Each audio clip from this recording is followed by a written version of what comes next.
متکلم اسلام کے شاگرد خاص حجت اللہ فی الارض حضرت علامہ علی شیر حیدری کے علم جانشین میری مراد برادر کبیر حضرت اقدس مولانا مفتی عبدالواحد قریشی صاحب، یہ وہ حضرات ہیں جنہوں نے ہمیں آ کر جو ہے دیوبندیت کے اندر سکھایا ہے کہ دیوبندیت حق کا نام ہے۔ یہی وہ حضرات ہیں، اگر خدا کی قسم میں اٹھاؤں تو ہانس نہیں ہوگا، حضرت حجت اللہ فی الارض مولانا محمد امین صفدر اوقار بھی نہ آتے، استاذی متکلم اسلام نہ آتے، حضرت اقدس نہ آتے، تو میں آپ حضرات کو بتانا چاہتا ہوں کہ یہ باطل فرقے جو ہیں ہمارے دروازے کھٹکھٹاتے ہیں مناظروں کے لیے، لیکن ان حضرات نے آ کر ان کو ناک کے چنے چپوائے ہیں۔ اب بلا تاخیر میں دعوت دینے لگا ہوں حضرت اقدس مفتی عبدالواحد قریشی صاحب۔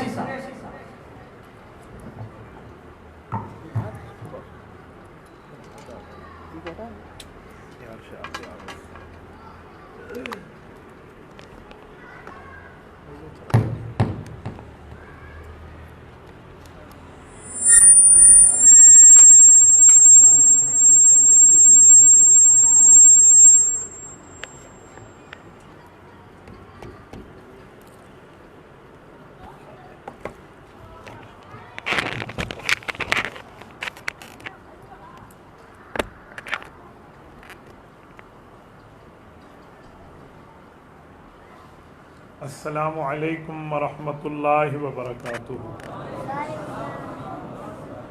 ان الحمد للہ نحمده ونستعینه ونستغفره ونعوذ باللہ من شرور انفسنا ومن سیئات اعمالنا، من يهده اللہ فلا مضل له ومن يضلله فلا هادی له۔ قال اللہ تبارک وتعالی فی کلامہ المجید والفرقان الحمید، اعوذ باللہ من الشیطان الرجیم، بسم اللہ الرحمن الرحیم، ذالک الکتاب لا ریب فیہ، عن علی بن ابی طالب رضی اللہ تعالی عنہ قال قال رسول اللہ صلی اللہ علیہ وسلم الا انها ستكون فتنة، قلت وما المخرج منها يا رسول الله؟ قال كتاب الله فيه نبأ ما قبلكم وخبر ما بعدكم وحكم ما بينكم، هو الفصل ليس بالهزل، من تركه من جبار قسمه الله، ومن ابتغى الهدى في غيره أذله الله، وهو حبل الله المتين، وهو الذكر الحكيم، وهو الصراط المستقيم، هو الذي لا تزيغ به الأهواء ولا تلتبس به الألسنة ولا يشبع منه العلماء ولا يخلق عن كثرة الرد ولا ينقضي عجائبه، هو الذي إذ سمعته الجن حتى قالوا إنا سمعنا قرآنا عجبا يهدي إلى الرشد فآمنا به، من قال به صدق ومن عمل به أجر ومن حكم به عدل ومن دعا إليه هدي إلى صراط مستقيم۔ رواه الإمام الهمام الترمذي في جامعه۔ صدق الله العظيم وبلغنا رسوله النبي الأمي الكريم، ونحن على ذلك لمن الشاهدين والشاكرين، والحمد لله رب العالمين۔ معزز دوستو، آج 17 ستمبر 2023 بروز اتوار ہے، اور آج شام سے یکم ربیع الاول سن 1445 ہجری اپنی آب و تاب سے شروع ہے۔ میرے ساتھیوں، میں یہاں جامعہ قاسمیہ شرف الاسلام ضلع کوٹدو میں حضرت مولانا سعید اللہ دامت برکاتہم العالیہ جو جانشین ہیں ہمارے مخدوم مکرم شیخ الحدیث و تفسیر استاذ العلماء حضرت مولانا عبد المجید فاروقی نور اللہ مرکزہ کے ان کی دعوت پر خلوص پر ان کے ادارے میں موجود ہوں۔ میرے دوستو، عظمت قرآن کریم کی تقریب ہے اور اسی حوالے سے میں نے چند معروضات آپ کی خدمت میں رکھے ہیں کہ قرآن کریم کی فضیلت کیا ہے، اور حاملین قرآن جو قرآن کریم کو دنیا میں پھیلانے والے ہیں، وہ حفاظ ہوں، علماء ہوں، قراء ہوں، مفتیان ہوں، ان کی فضیلت کیا ہے۔ آپ توجہ رکھنا، انشاءاللہ آپ کو اور ہمارا وقت قیمتی بنے گا۔ میرے ساتھیوں، مجھے احساس ہے کہ آپ لوگ مغرب سے مسلسل یہاں تشریف فرما ہیں، لیکن میں بھی مسلسل سفر میں ہوں، تو دونوں ایک دوسرے کی قربانی کو سامنے رکھ کے بیٹھیں گے تو ہمارا وقت انشاءاللہ ضائع نہیں ہوگا۔ میرے ساتھیوں، قرآن کریم اللہ تعالیٰ کی وہ کتاب ہے جس کو جبرائیل امین نے رسول کریم پر نازل فرمایا ہے۔ آپ کہیں گے اس میں کون سی بڑی بات ہے؟ اس سے پہلے کتابیں اور صحیفے اتری ہیں، تورات ہے، زبور ہے، انجیل ہے، صحائف ہے، یہ بھی اترے ہیں۔ تو قرآن کریم نازل ہوا تو یہ کون سی نئی بات ہے؟ اس سے پہلے بھی کتب موجود ہیں۔ اس حد تک تو بات آپ کی ٹھیک ہوگی کہ پہلے بھی کتابیں موجود ہیں، لیکن اس کتاب کے اترنے میں اور رتبے میں پچھلی کتابوں کے اترنے میں اور رتبوں میں بڑا فرق ہے۔ آپ کہیں گے کیسے؟ پہلی کتابیں جب نازل ہوتی تھی وہ یک بارگی سے اکٹھے ایک ہی موقع پر کامل کتاب وقت کے نبی کو دے دی جاتی، اور یہ کتاب اکٹھی نہیں آئی، آیت آیت، سورت سورت، پارا پارا قرآن کا حصہ حصہ نازل ہوا ہے۔ آپ کہیں گے کیا مطلب؟ میرے دوستو، اس کے کئی مطالب ہیں۔ سب سے پہلی اور بنیادی بات یہ ہے کہ یہ نبی خاتم النبیین ہے، قیامت تک اس کا دور نبوت ہے۔ وہ نبی خاتم النبیین نہیں تھے جن پر پہلی کتابیں اتری، ان کا لیمیٹڈ ٹائم، محدود وقت تھا، تو محدود مسائل تھے، لکھ کر دے دیے گئے۔ لیکن خاتم النبیین کی امت ایک بہت بڑے ٹائم میں موجود ہے، تو اس امت کو لامحدود مسائل سے واسطہ پڑھنا ہے، لامحدود مزاجوں سے واسطہ پڑھنا ہے، لامحدود معاملات سے دوچار ہونا ہے۔ تو ہر موقع پہ، ہر مزاج پہ، ہر حالات پہ کیسے کنٹرول کیا جائے، بتایا جائے، مسائل سنائے جائیں، اس کے لیے اللہ تعالیٰ نے صحابہ کرام رضی اللہ عنہم کے معاملات کو سامنے رکھ کے وقفاً وقفاً قرآن نازل فرمایا۔ ایک وجہ اور بھی ہے، پچھلی کتابیں اتری تو وہ کتابیں وقت کے نبی کو بلا کر دی گئی۔ جب قرآن کریم کی باری آئی تو نبی کو نہیں بلایا گیا، بلکہ اللہ نے فرشتے کو نبی کے پیچھے پیچھے بھیجا ہے، چاہے حضور پاک علیہ السلام غار میں ہوں یا اماں عائشہ کے لحاف میں، قرآن ہر جگہ پہنچا۔ اس لیے تو قرآن کریم کی صورتیں النشر فی قراءات العشر میں دیکھیں نا، وہ کہتے ہیں 10 قسم کی قرآن کریم کی آیات ہیں۔ عوام جانتی ہے 2 ہی قسمیں، مکیہ اور مدنی ہے بس، لیکن میرے دوستو 8 اقسام اور بھی ہیں۔ قرآن کی صورتیں لیلی بھی ہیں، نہاری بھی ہیں، سیفی بھی ہیں، شتائی بھی ہیں، حضری بھی ہیں، سفری بھی ہیں، نومی بھی ہیں، یکزانی بھی ہیں، عرضی بھی ہیں، سماوی بھی ہیں، اور اسی طرح مکی بھی ہیں اور مدنی بھی ہیں۔ بھئی یہ ان قسموں کا کیا مطلب؟ یہ کون سی آیات ہے؟ ان اقسام کا مطلب، ان اقسام کی تشریح، وضاحت، ایکسپلینیشن، تفسیر سنیے۔ سیفی کا مطلب وہ آیات جو گرمی کے متعلق گرمی کے مہینے میں نازل ہوئی۔ شتائی کا معنی سردی کے متعلق احکام سردیوں کے مہینوں میں نازل ہوئی۔ سفری کا معنی حضور پاک علیہ السلام ٹریول، سفر فرما رہے ہیں تب نازل ہوئی۔ حضری کا معنی جب مدینہ یا مکہ مکرمہ میں موجود ہے تب اتری۔ اسی طرح میرے دوستو، نہاری کا معنی دن میں اتری یا دن کے احکام لیلی کا معنی راتوں میں اتری یا راتوں کے احکام، اور اسی طرح نومی کا معنی پیغمبر سونے لگے ہیں، ابتدائی نیند میں لحاف پر بستر پہ آیت اتری۔ یقظانی کا معنی اٹھنے پر جاگنے پر اتری، ارضی کا معنی زمین پر اتری، فضائی کا معنی زمین اور آسمان کے درمیان سفر معراج پہ ہیں تو آیات اتری، اور سماوی کا معنی جب آسمان پہ ہیں جیسے آمن الرسول بما انزل، یہ آیات وہاں اتری۔ مکی کا معنی ہجرت سے پہلے، مدنی کا معنی ہجرت کے بعد اتری۔ یہاں تو کئی اقسام ہیں، جہاں بلایا گیا وہاں کتاب نبی کو دی گئی، جہاں جبرائیل کو بھیجا گیا تو حضور اگر سردی میں ہے تو جبرائیل نے آیت گرمی کی اتارنی ہے تو جبرائیل نے انتظار کیا، جب گرمیاں آئیں تب جا کر وہ آیات دی۔ پیغمبر علیہ السلام نیند میں ہے، اٹھنے کا انتظار جبرائیل نے کیا، حضور پاک اٹھے، آیات آئی۔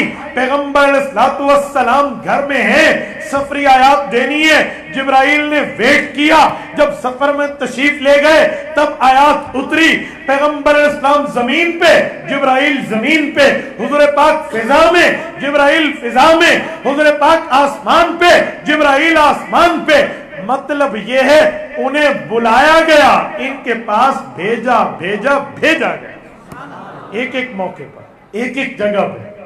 تو کئی فرق ہیں ان میں، اور ایک معاملہ اور بھی ہے، وہ کیا ہے؟ اللہ تعالیٰ نے ان کتابوں کی حفاظت کی ذمہ داری ان کے امتیوں کو دے دی کہ کتاب تمہاری حفاظت بھی تم کرو، پر وہ امت حفاظتیں نہ کر سکی۔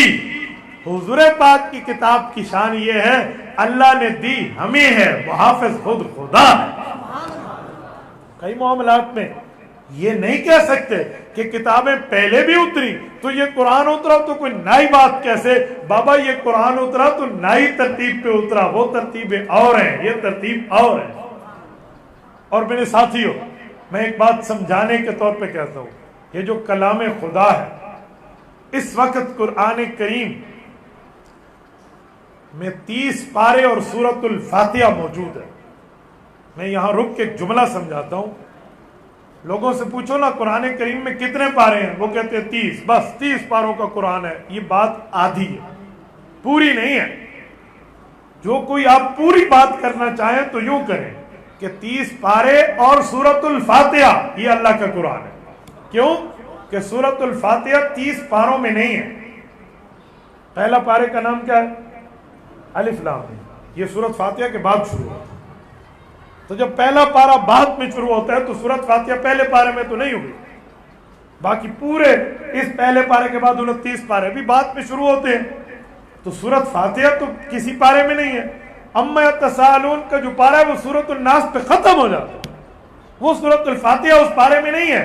تو بات یہ کرنی چاہیے پورے قرآن کا مطلب سورۃ فاتحہ اور 30 پارے۔ یہ سورۃ الفاتحہ 30 پاروں سے باہر کیوں لکھی گئی؟ سنیے، 30 پاروں کی ترتیب اللہ کی طرف سے اترنی نہیں ہے، اللہ کی طرف سے جو اتری ہے وہ 114 سورتیں، اس پر امت کا اجماع ہے۔ 114 سورتیں حضور پاک پہ نازل ہوئی ہیں، اگر فاتحہ کو نکال دو تو 113 بچتی ہیں۔ اچھا 30 پاروں کی ترتیب کیوں ہے؟ بھئی یہ تو حفاظ کے لیے بنائی گئی ہے کہ اگر روزانہ ایک پارہ پڑھو تو مہینے میں قرآن ختم ہو جائے۔ اور ایک بات اور ہے، سورۃ الفاتحہ یہ پورے قرآن کریم کا خلاصہ ہے، اسی لیے خلاصے کو متن سے باہر اور خلاصے کو شرح سے باہر لکھا جاتا ہے۔ تو بطور متن فاتحہ ہے، بطور شرح قرآن کریم ہے۔ آپ کہیں گے سورۃ الفاتحہ میں کون سی ایسی چیز ہے، وہ کون سی آیت ہے جو پورے قرآن کا خلاصہ ہے؟ قرآن میں تو کئی مضامین ہیں، وہ سارے سورۃ الفاتحہ میں کیسے ہیں؟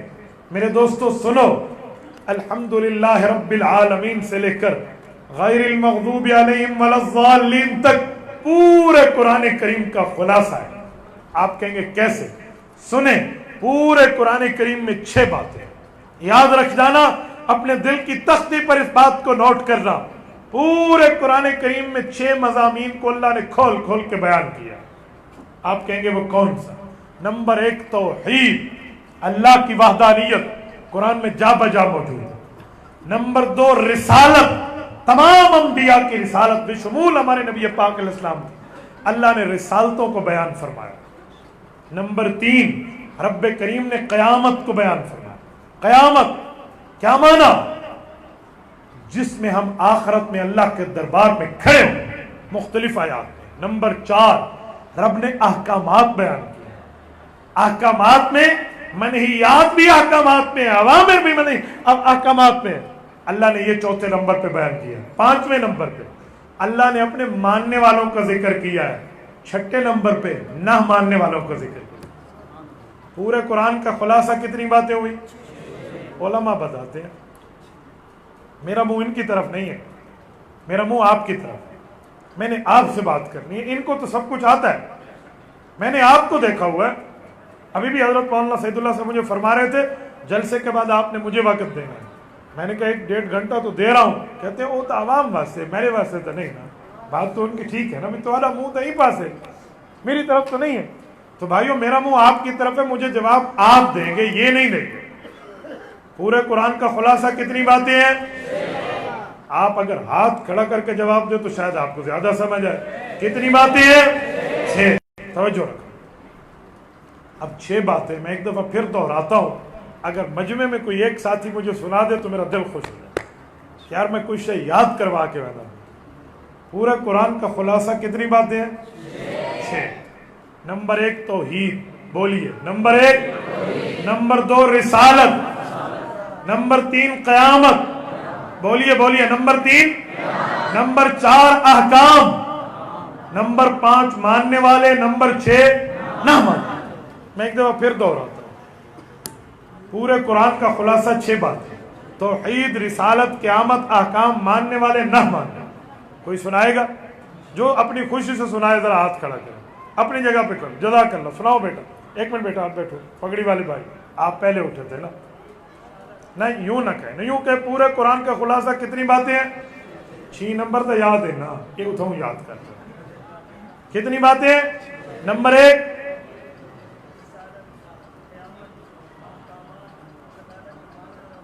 جزاک اللہ. کوئی اس طرف سے بھی اٹھے گا. ہاں بیٹا کتنی باتیں ہیں؟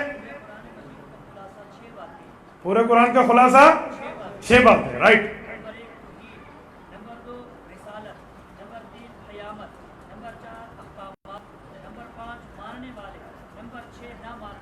یہ پورے قرآن کریم میں ہے. یہی 6 کی 6 باتیں سورۃ الفاتحہ. الحمدللہ رب العالمین الرحمن الرحیم، اللہ کی توحید. ٹھیک ہو گیا. آگے چلیں. مالک یوم الدین، قیامت. اہدنا ایاک نعبد و ایاک نستعین، احکامات. ہو گیا؟ سمجھے؟ آگے چلیں. اہدنا الصراط المستقیم صراط الذین انعمت علیہم، ماننے والے. غیر المغضوب علیہم ولا الضالین، نہ ماننے. میرے دوستو پورے کو پورا خلاصہ موجود ہے. تو اسی لیے پورے قرآن کا خلاصہ کیا ہے؟ سورۃ فاتحہ. اور پورا قرآن کیا ہے؟ 30 پارے اور فاتحہ. جزاک اللہ. یہ ہے قرآن کریم. اس قرآن کریم میں جو رب کریم نے احکامات نازل فرمائے ہیں، یہ پاک نبی صلی اللہ علیہ وسلم کے ذریعے آج اس امت تک پہنچے. اب توجہ رکھنا جو میں آپ کو سمجھانے لگا ہوں. رب کریم نے اس قرآن کریم کا رتبہ یوں بیان فرمایا. فرمایا اس قرآن کریم کی ذمہ داری میں نے اٹھائی ہے. وہ کیسے؟ انا نحن نزلنا الذکر وَإِنَّا لَهُ لَحَافِظُونَ. اس قرآن کو نازل ہم نے کیا، اس کی حفاظت بھی ہم کریں گے. میرے دوستو آج دنیا میں قرآن کریم رسول اللہ کے دور سے لے کر آج تک بغیر کسی شک و شبہ کی موجود ہے. تو اس میں اللہ تعالی کی حفاظت کا دخل ہے. رب کریم اس معاملے میں دخیل ہے، ورنہ قرآن کریم کی حفاظت نہیں ہو سکتی تھی. قرآن کے زبر محفوظ، زیر محفوظ، شد مد محفوظ، پیش محفوظ، جزم محفوظ، سارے معاملات میں قرآن کریم کے الفاظ محفوظ، تراجم محفوظ، تشریحات تفسیرات محفوظ، شان نزول محفوظ، پیغمبر علیہ الصلوۃ والسلام نے جو اس کی تشریح فرما کر اس کے مصداق بتائے وہ محفوظ، قرآن کریم کی ایک ایک چیز کو رب کریم نے محفوظ کیا ہے، یہ میرے اللہ کی حفاظت ہے۔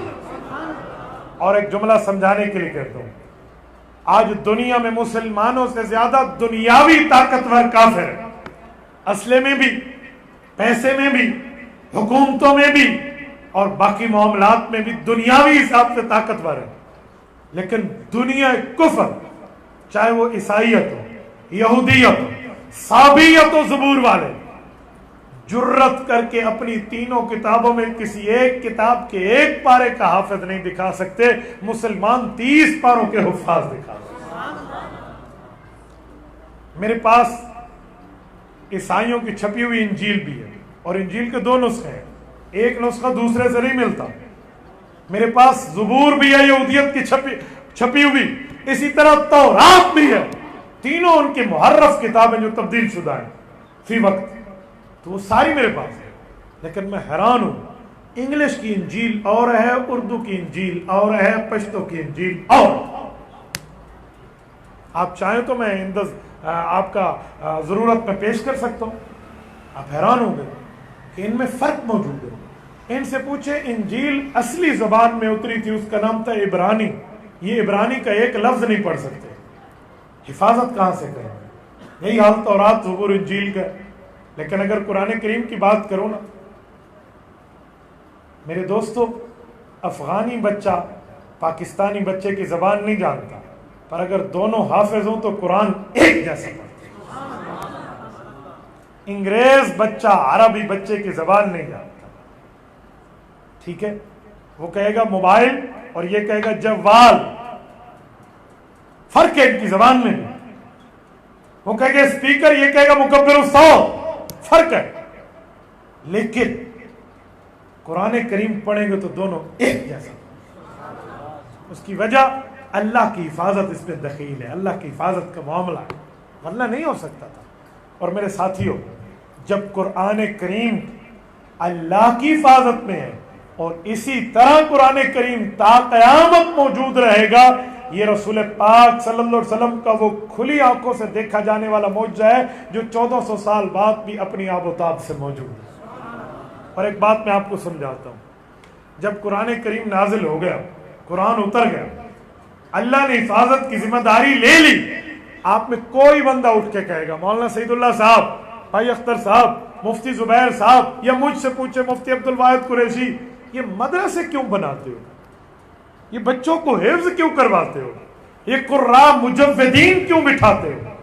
حفاظت قرآن کی تم نے کرنی ہے، اللہ نے کرنی ہے۔ مدرسے بند، دارالحفاظ بند، دارالقرآن بند، کیا ضرورت ہے؟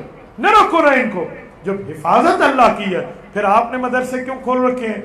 لبرل طبقہ ہم پہ اعتراض کرتے ہو کہتا ہے، کوئی کہتا ہے مولویوں نے چندے کے لیے کھول رکھا ہے، کوئی کہتا ہے فلاں ہے فلاں ہے۔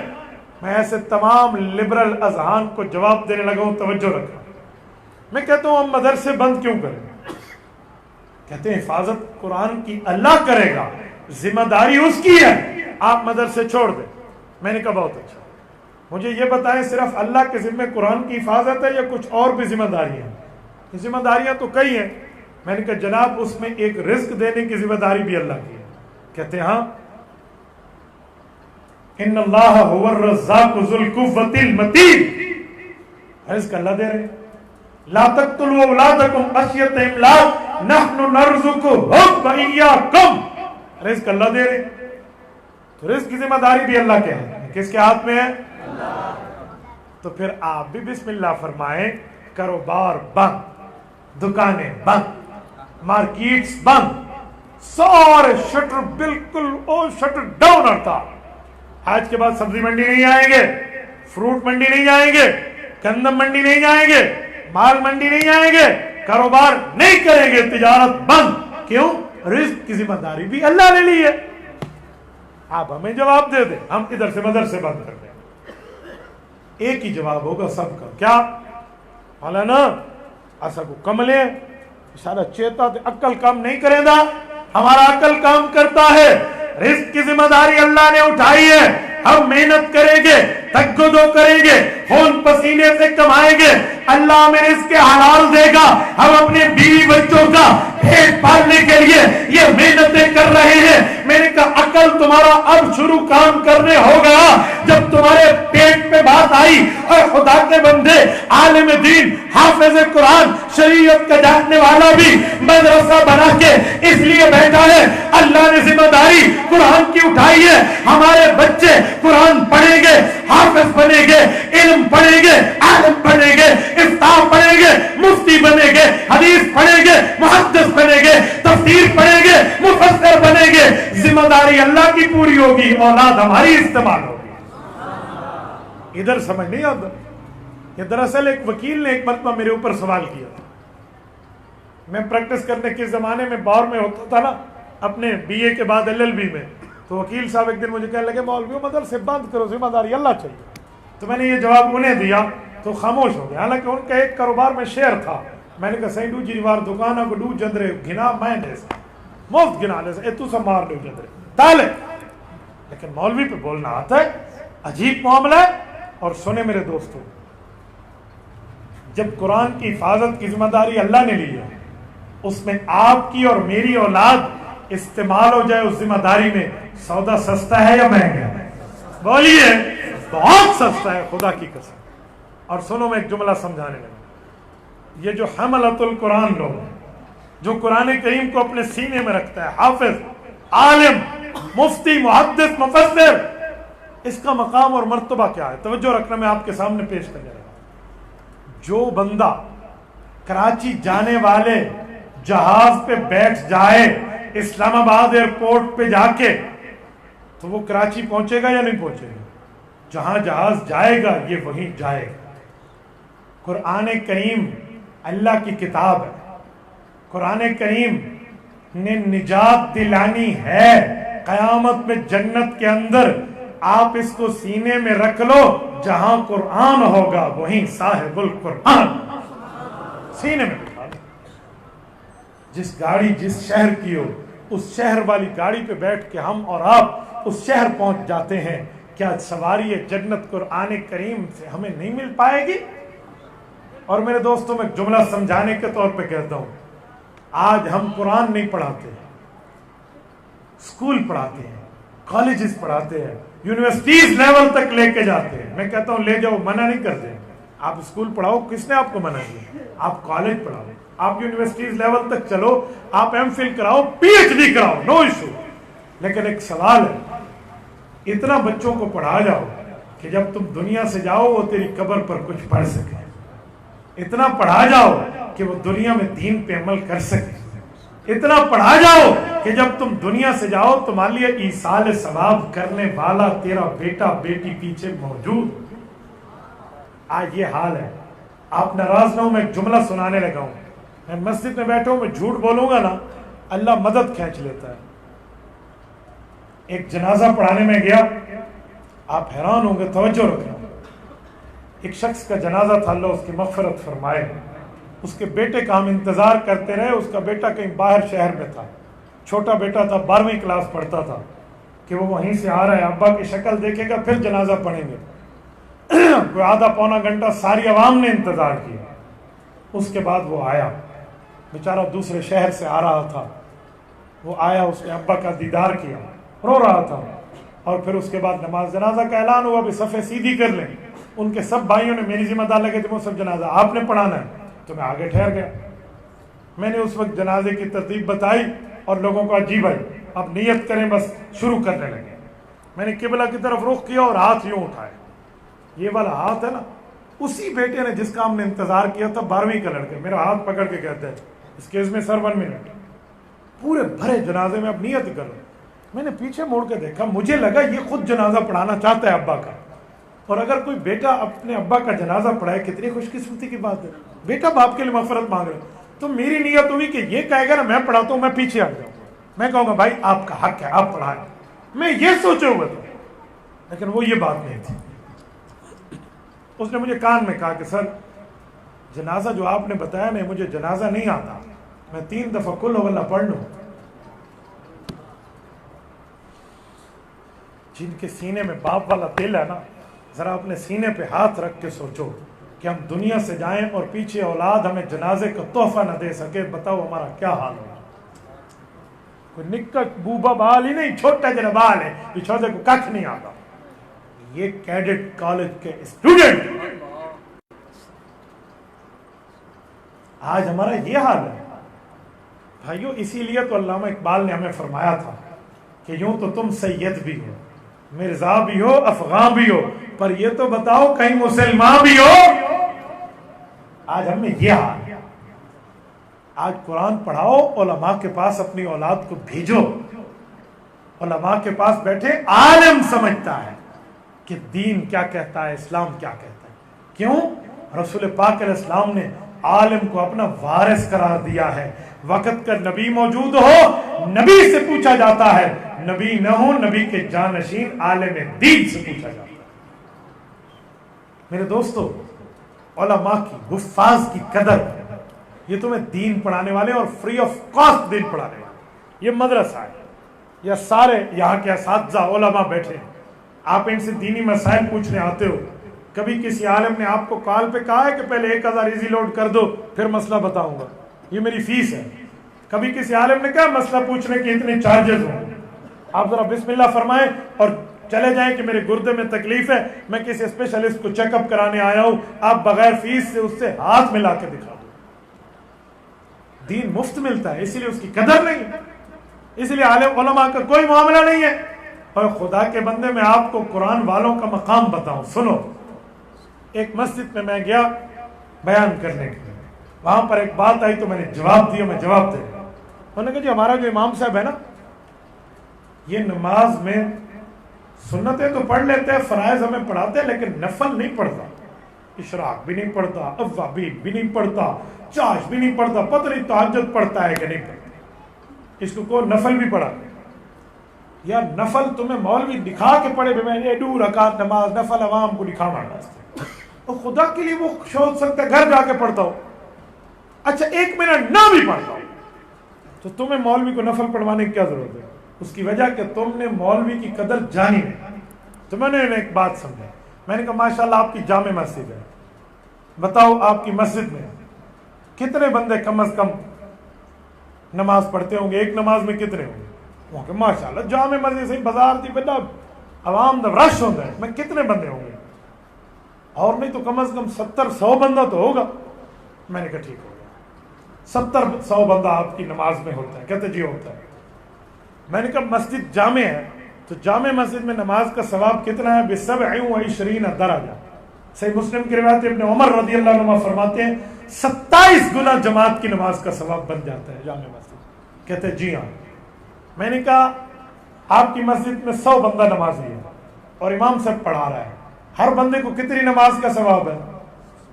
کہتا ہے 27 نماز ہوگا. میں نے کہا امام کی وجہ سے یہ 27 نمازیں مل رہی ہیں نا.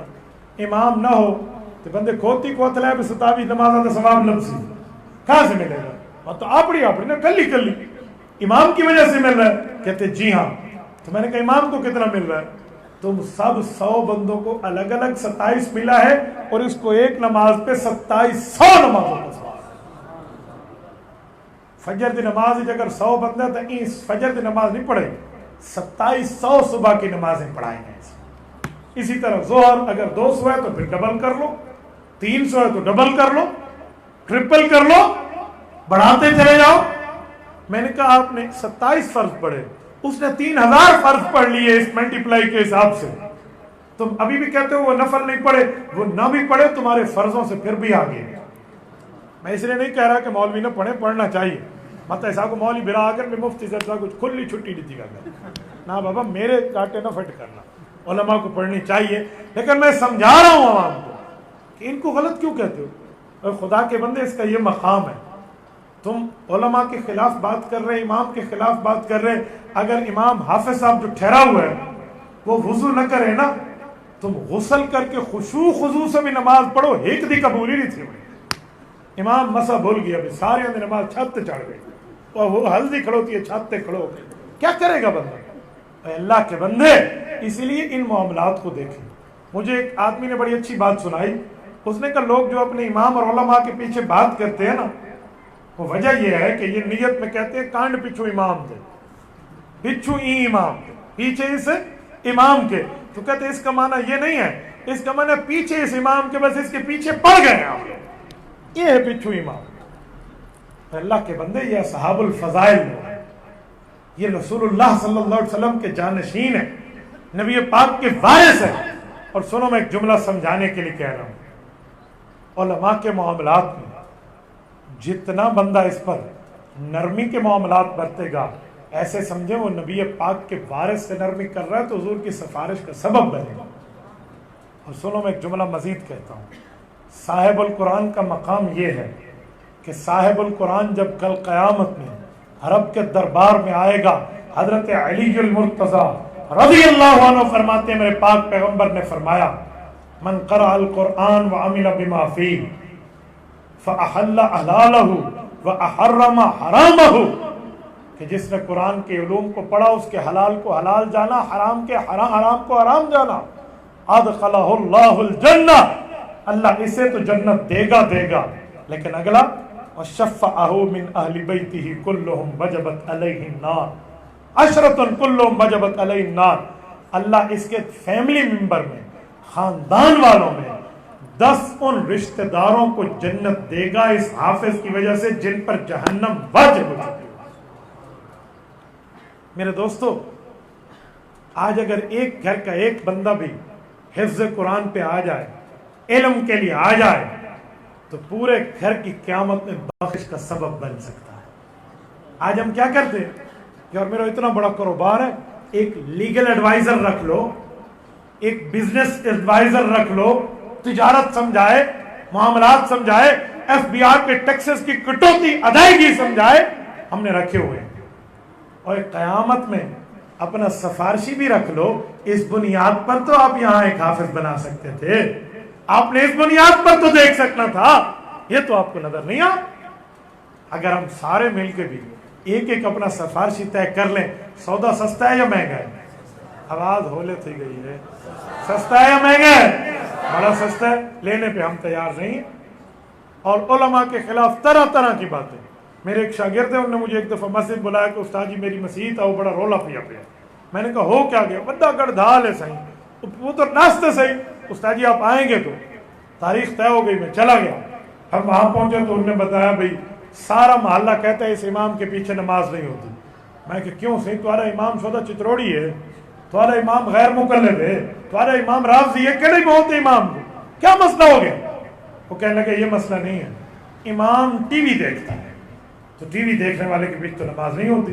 میں بڑا پریشان ہوا، میں کو کیڑا مکالا مل دس، میں کو کیا مسئلہ ہے آپ کا؟ انہوں نے کہا استاد جی کہا پوری سے دس ایسا آدھی نہیں۔ میں کہ جی پوری بتائیں۔ انہوں نے کہا یہ میں آ رہا تھا فلاں چوک سے، ہوٹل پہ یہ پورے میرے مقتدی ٹی وی دیکھ رہے تھے، پاکستان ہندوستان کا میچ لگا ہوا تھا، تو میں بھی تو پاکستانی ہوں، 2 چھکے چوکے میں بھی ڈٹھن چا، سارے دیکھ رہے تھے ہوٹل پہ، میں پیچھو پیچھو کھڑو کرے تھا پیام، اچھا چھکا چوکا، میں بھی دیکھتا رہا۔ تو جیسے میچ ختم ہوا سب نے کہا جی واہ واہ، میں بھول کے آ سبحان اللہ، وہ سارے اوے مولوی کھڑا ہوتا ہے، اندے پیچھو کوئی نہیں تھی، نہ نہیں ٹی وی نہیں تھی، نہیں ہوتی نماز۔ میں نے کہا اتنی بات ہے؟ انہوں نے کہا صحیح اتنی کہا، اتنی سی بات ہے، میں نے صرف میچ دیکھا ہے، وہ بھی انہیں کے ساتھ میں، کلہ بھی نہیں لکھا۔ تو مجھے سمجھ آ گیا، میں نے کہا این ہمام سارے ننگے ہیں، کلہ شدہ امام نہیں۔ تو میں نے کہا بھائی تم جتنے سارے بیٹھے ہو مقتدی، مجھے بتاؤ تمہارے گھر میں بھی ٹی ویاں ہیں؟ توجہ، کہتے جی ہاں ہمارے گھر میں بھی ٹی وی ہے۔ میں نے کہا تم بھی دیکھتے ہو؟ ہاں صحیح، کنا کنا صحیح دیکھ گرنے دل پشوری تھی پوندی ہے۔ میں نے کہا ٹھیک ہے، ٹی وی دیکھنے والے مقتدی کی ٹی وی دیکھنے والے امام کے پیچھے نماز ہوتی ہے۔ یہ مسئلہ میں نے سا انہوں ایک بڈھا بیٹھے ہو کہ آپ نے مولوی کو بچا گئے۔ میں نے کہا چاچا جی تو کوئی شیخ عبدالقادر جیلانی لگا پیا بھی تیرے گھر ٹی وی کوئی نہیں؟ ہاں میرے پوترے گدی پہن، میں کہا تیری تھی دی ہے پیچھو۔ آج پرابلم یہی ہے کہ ہم اس معاملے میں خود مبتلا ہوتے ہیں، عالم کے اوپر بولنے پہ تیار ہوتے ہیں۔ نا بابا ایسا نہیں کرنا، ایسا معاملہ نہ دیکھو۔ وہ اللہ والا ہے، وہ نبی والا ہے، وہ قرآن والا ہے، وہ شریعت والا ہے، اس کے سینے میں اللہ نے قرآن کریم دیا۔ اور سنیں، دین سیکھنا ہو تو دین داروں سے سیکھو، انہی کے پاس سیکھو، ان کے پاس اپنی اولاد کو بھیجو۔ انشاءاللہ تعالی تمہاری اولاد کو اللہ تعالی جب قرآن کریم کی حفظ کی تعلیم مکمل کروا کے تم تک بھیجے گا، پھر یاد رکھو اس ایک حافظ کی وجہ سے کل قیامت میں اماں اور ابا کے سر پہ اللہ تاج رکھ دے گا۔ اس سے بڑا مقام اور کیا مانے گا؟ آپ سب آپ اکٹھا کر لیں، میں آپ سے لیتا رہوں گا، توجہ۔ اتنا بڑا مقام ہے اس کا، حافظ قرآن کے ماں باپ کے سر پر جو تاج سجے گا، اس کی روشنی کتنی ہوگی؟ جتنی یہ لائٹ لگی ہوگی، پتہ ہے کتنی ہوگی؟ رسول اللہ صلی اللہ علیہ وسلم فرماتے ہیں، حضرت معاذ جوہنی کی روایت رضی اللہ عنہ، اور معاذ جوہنی کون سے صحابی ہیں؟ جن کی قبر ہمارے ملک پاکستان میں ہے۔ آپ جائیے سندھ، باب الاسلام صوبہ سندھ، سکھر جائیے، سکھر سے شکارپور روڈ پہ آئیے، بالکل سکھر سٹی سے نکل کے محبوب گوٹ آن دا روڈ حضرت مولانا مفتی عبدالہادی دامت برکاتہم کا مدرسہ ہے، رحمہ اللہ کا مدرسہ ہے۔ اس مدرسہ میں 3 صحابہ کرام کی 7 قبور ہیں، ان میں ایک حضرت معاذ جوہنی رضی اللہ، یہ اس صحابی کی روایت پڑھنے لگے۔ وہ فرماتے ہیں البی سوال ادا ہوتا جا، حضور نے فرمایا جو قیامت میں حافظ قرآن کے ماں باپ کے سر پہ تاج سجے گا، اس کی روشنی کتنی ہوگی؟ فرمایا ضوءہ احسن من ضوء الشمس، اتنی سورج کی روشنی نہیں ہے جتنی اس تاج کی روشنی ہے۔ اچھا آپ کو پتہ ہے سورج کی روشنی سے زیادہ کی تشبیہ کیوں دی گئی ہے؟ یہ بھی سمجھانے لگا۔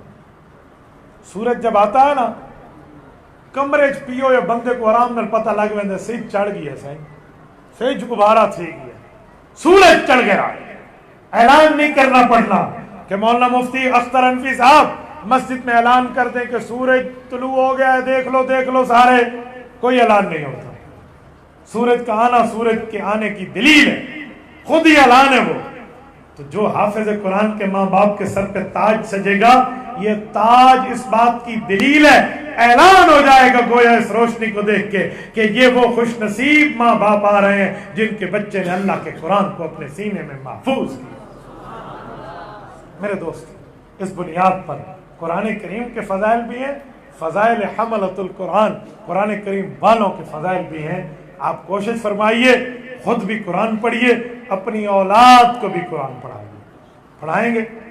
جتنے دوست بیٹھے، میں آپ سے ارادہ لیتا ہوں، ایک منٹ پہلے میری بات سن لیں پھر ہاتھ کھڑا کریں۔ جتنا مجمع آپ بیٹھے ہیں، میں آپ سے ارادہ لے رہا ہوں، آپ اللہ کے گھر میں بیٹھے ہو، اگر آپ کو میری باتیں اچھی لگی ہیں اور آپ کا دل چاہتا ہے کہ ہم خود بھی پڑھیں، اپنی اولادوں کو پڑھائیں، تو ہاتھ کھڑا کر کے میری تائید کیجیے۔ جتنے دوست بیٹھے ہیں، قرآن کریم پڑھو گے، اپنی اولادوں کو پڑھاؤ گے، قرآن کریم کو پھیلاؤ گے، قرآن کریم کے تعلیم کے پھیلاؤ کے اداروں کو مضبوط کرو گے، اپنے بچوں کو پڑھاؤ گے، اپنی بچیوں کو پڑھاؤ گے، اپنی نسلوں کو پڑھاؤ گے، ایک ایک جگہ قرآن کریم کے دعوے، قرآن کریم کے معاملات لے کر جاؤ گے، اللہ کی کتاب کی خدمت کرو گے، اللہ کی کتاب کے علوم اور پیغام کو دنیا کے کونے کونے تک پہنچاؤ گے۔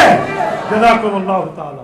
یہ میں اس بنیاد پہ کہہ رہا ہوں کہ جب ہم جلسے میں آئے تو اس نیت سے آئے کہ ہم یہاں سے کچھ سیکھ کر جائیں، تو ہمیں قرآن کریم پڑھانے کے یہ پیغام سیکھ کر جانا چاہیے۔ اللہ پاک آپ کو اور ہمیں صراط مستقیم عطا فرمائے اور دین حنیف پر عمل کی توفیق عطا فرمائے۔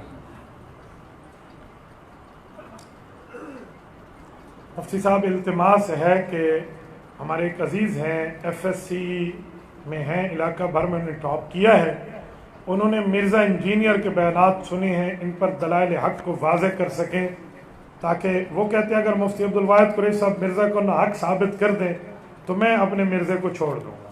یہ تو بہت اچھی بات ہے، اسے کو مرزا سے میری بات طے کرا لے۔ اللہ اللہ خیر صلی اللہ، دا گز دا میدان۔ لوگ کہتے ہیں نا دن کو تارے، ہم مرزے کو رات کو سورج دکھائیں گے۔ مرزے کو بٹھا دے، سمجھ آ جائے گی۔ جب ہمارے ساتھ اس کا وقت طے ہوتا ہے پھر کہتے ہیں میں کو امی آکھا میں تو کھیر نہ بچ کے ایسا مناظرہ نہیں بھی کرنا آگے وقت اپنی ماں کو بچالے گھنا دے اور بندہ کنتے بھائی میں کو ابے آکھا بھی اندی ماں دی گال دی بھی ملے گی تو مولوی صاحب مسیح بیٹھے اور پوری گال میں کیوں رہتے. تو میرے دوستو یہ عجیب معاملہ ہے. میں اس بھائی سے کہتا ہوں جو ایف ایس سی کے بھائی ہیں جو لکھا ہوا فرما رہے ہیں, میرے برادر آپ مرزا انجینئر کو کیوں سنتے ہیں؟ کوئی وجہ تو ہوگی, کوئی وجہ فرمائیں.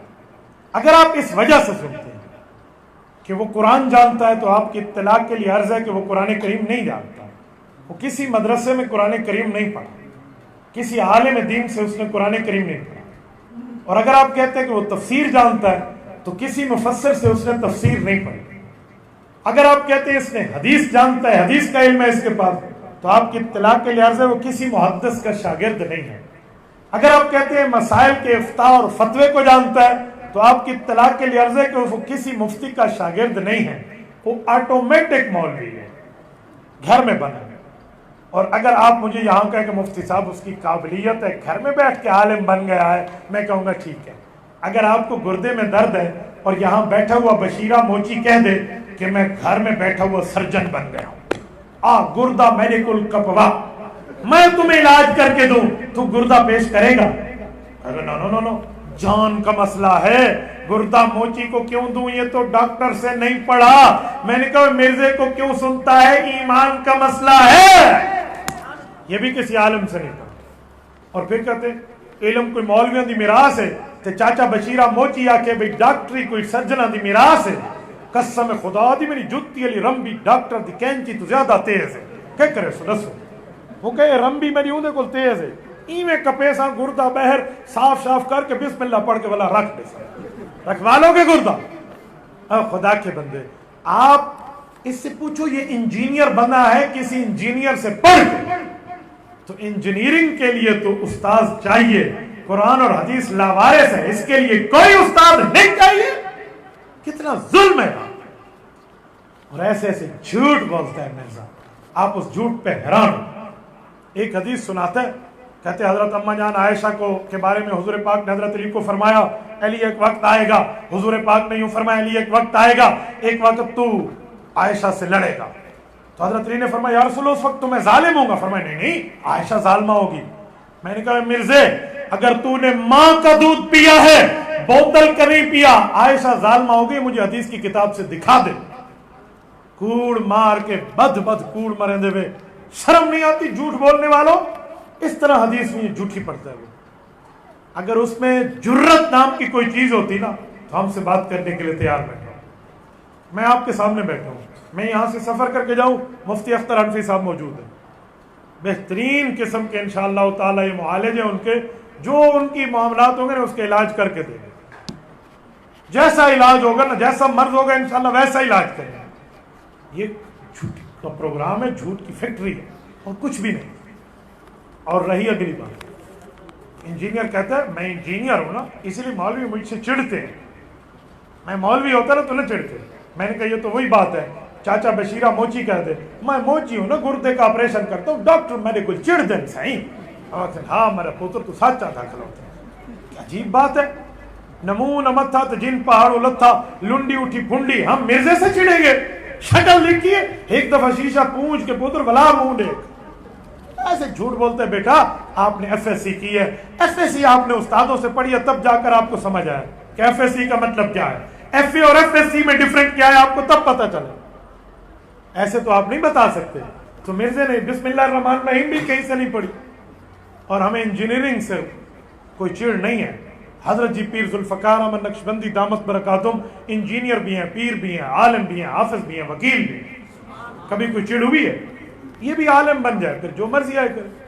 اور جب ہم کہتے ہیں عالم بن جائے تو مرزے نے ایک دفعہ ہمیں جواب دیا. جواب میں کہتے ہیں اچھا کیڑے فرقے دا عالم بنا, بریلوی بنا, دیوبندی بنا, آل حدیث بنا, کیڑے فرقے دا بڑا. میں کہا پوتر کہے فرقے دا بڑ ونج عالم دا ہو سے ہیں. اگلی گال وال کر گئی سنا, کہے فرقے دا بڑ, کچھ کسی کو بھی بننے کے تیار نہیں ہے. ایک وادن لنڈی اٹھی پھنڈی, یہ اسی کی ترتیبیں ہیں. اللہ تعالیٰ محفوظ رکھے. یہ سارے میں کو لکھاؤ نا مت اتنا ٹائم لے سونا, ایک ایک پرچی آسی تو میں سمجھا سب تفصیل ہی کون ہے. حضرت کچھ لوگ کہتے ہیں کہ اگر آدمی اپنی بیوی کو ایک مجلس میں 1,00,000 طلاق بھی دیتے تو طلاق واقع نہیں ہوگی. کیوں بھائی؟ میں تک ایک چاٹ 1,00,000 مارا, 1,00,000 تو چھوڑ, ڈو مارا تیرا ٹو نکل ویسی بوتل.